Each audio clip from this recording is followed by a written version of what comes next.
to A Well-Designed Business. My name is LuAnn Nigara, and I'm so glad you found this podcast. Together with my husband Vince and our partner Bill, we have grown our company WindowWorks from the ground up.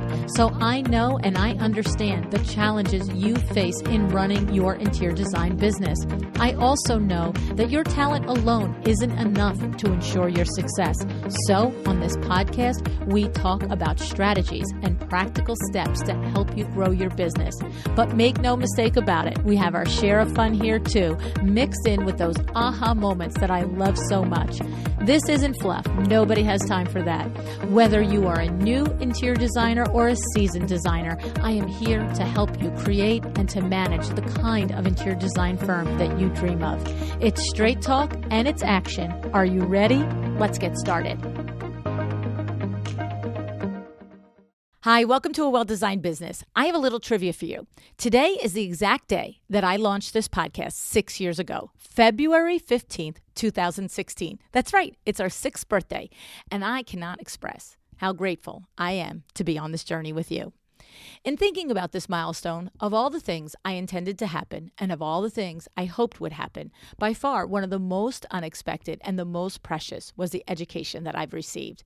Every guest, every conversation has taught me something, from the best strategies on email marketing to the power of consistency in branding, to the painful histories of my Black friends and the reality of the inherent white privilege that has been present throughout my entire life. We have certainly had our share of rock stars come on and teach us a thing or two about being better business owners and creating better businesses. Am I right? And I thought about highlighting a few of these particular episodes, but there is no picking a few. At this point, we are just a show or two away from our 750th episode. So highlighting a few good ones, it just didn't seem very realistic to me. So instead, I thought I'd like to share some lessons that I've learned from my 3 featured sponsors, Cravat Inc., My Doma Studio, and of course, WindowWorks. I'm going to start with WindowWorks. This lesson, to be exact, Vincenz taught me.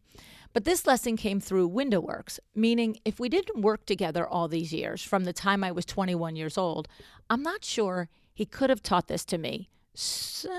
He would have ride it with me for a minute. I can picture I would have had whatever career I had, and I would have been coming home every night frustrated that me or my company was making the same mistakes over and over. And I believe we both would have said, "You're pretty smart. What the heck?" Right? Why are you having so much trouble? Why are you so frustrated? And I do think eventually he would have figured out that I was systemless, but not as quickly as he was able to teach it to me and insist that I follow the systems than when I was working with him right there at WindowWorks, right? Does that make sense? And I'm pretty sure for years, I would have gone along spinning my wheels, bucking systems and wondering why I couldn't figure out the Rubik's Cube of running a sane, profitable business. Now, to be fair, I do believe I would have gotten there because like Vince says all the time, even a blind squirrel finds a nut sometimes. But it was through the experience of WindowWorks that I learned this. I learned that when you follow the system, things are way more likely to go well. And when you don't follow the system, rarely will they go well. Are things perfect at WindowWorks or any other business? No. No, they're not. At WindowWorks, at Exciting Windows, at LuAnn Nigara Inc., we fall, we stumble, we make mistakes, but we review, revise, and regroup because it's part of our process to do these things. Naturally, there are other lessons from WindowWorks, like learning how to negotiate and learning how to have that hard conversation effectively. But process and systems is the biggie. For a rebel, a don't make me do it, don't put me in a box type of a person, WindowWorks made a believer out of me that systems, specifically documented, duplicatable systems, are the only way you can ever hope to achieve any measure of success in your business. Now, notice I didn't say hope to survive in business or do pretty good in business. You can always do enough things right. And with a good product or service, a commitment to working hard, a good positive attitude toward customer service, you can and probably will stay in business for many years, despite not having locked down process and system. But I'm talking about building a sustainable, profitable, respectable, full-blown grown-up business. That's the kind we all want, right? My Doma Studio. Sarah Daniele has shown me the results of having a fierce mother bear tenacity and how necessary it is to a startup business and to growing a business, right? This is not to say that I've not done the same myself, both with WindowWorks and with getting the podcast and all that goes with it off the ground. But seeing it from the outside has been both affirming and inspiring. I had the privilege of meeting Sarah just months after she launched My Doma Studio. And I'll take a moment here to shout out to my friend Rachel Moriarty for introducing Sarah and me to each other. Thank you on that one, lady, right? But to watch Sarah in action has been such a gift. The way she has strategized, has pushed herself and her team to constantly iterate and improve My Doma Studio.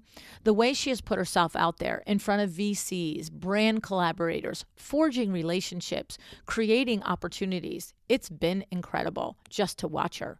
We talk on the show all the time about the power and the value of honest, reciprocal, genuine relationships in building your business.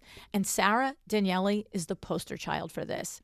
And for someone as young as she is, her vision, her focus is even more noteworthy. And I'll just add here, John Dupre, the founder of Revelwoods, is cut from exactly the same cloth. He shares the same steadfastness when it comes to creating and building Revelwoods through innovation and relationships. And finally, there is Kravit Inc. From Kravit Inc., I've learned a couple of things. I've learned, number one, having a great idea, product, or service is necessary, but being able to clearly express your purpose, your mission, so that others can see it and get excited about it and buy in is critical. And this means you when you're doing your proposals to your clients, right?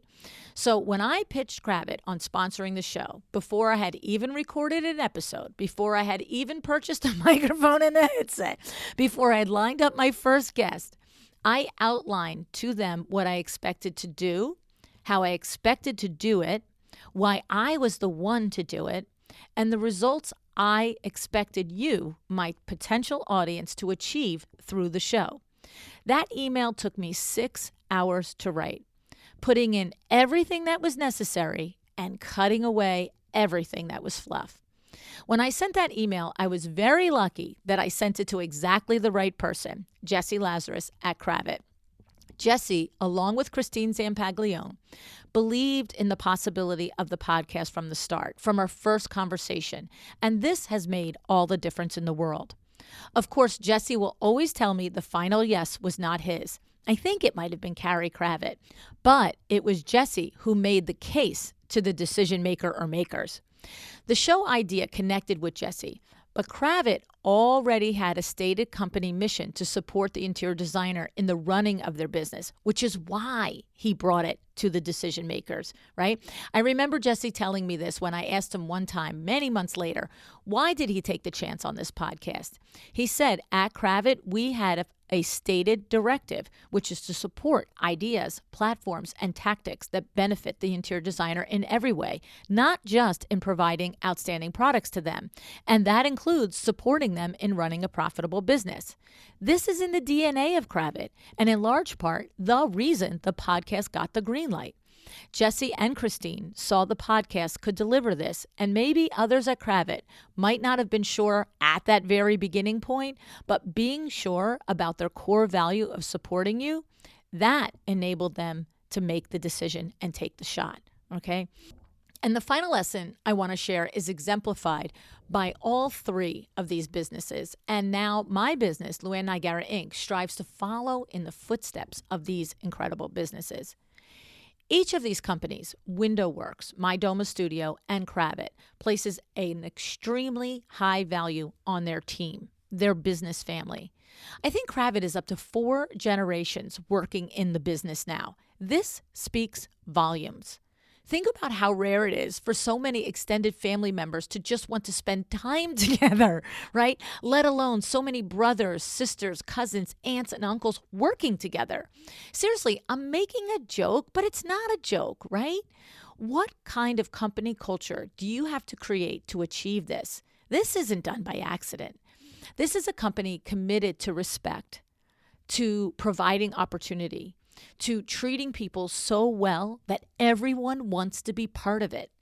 The other telltale sign of Kravet and their company culture is there are not only multiple family members and generations of the Kravets working there, but there are several other mini family trees working in Kravet as well. More than a few of the other executives that are not Kravet members have their spouses, children, and siblings working in the company as well. This, I believe, is something to aspire to and to be inspired by. I just love it. So I'm going to close it here with my heartfelt thanks to all of the people who make this show happen.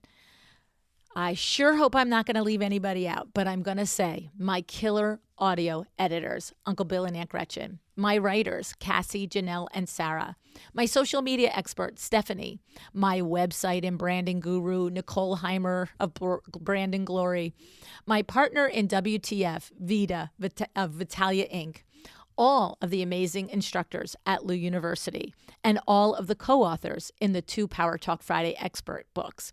My coaches, Eileen Hahn and Amber De La Garza, and of course my in-house brain trust, Diana Simon, Christy Rocha, Gina Summeruck, Kim Seraphin, and always the Vin Man.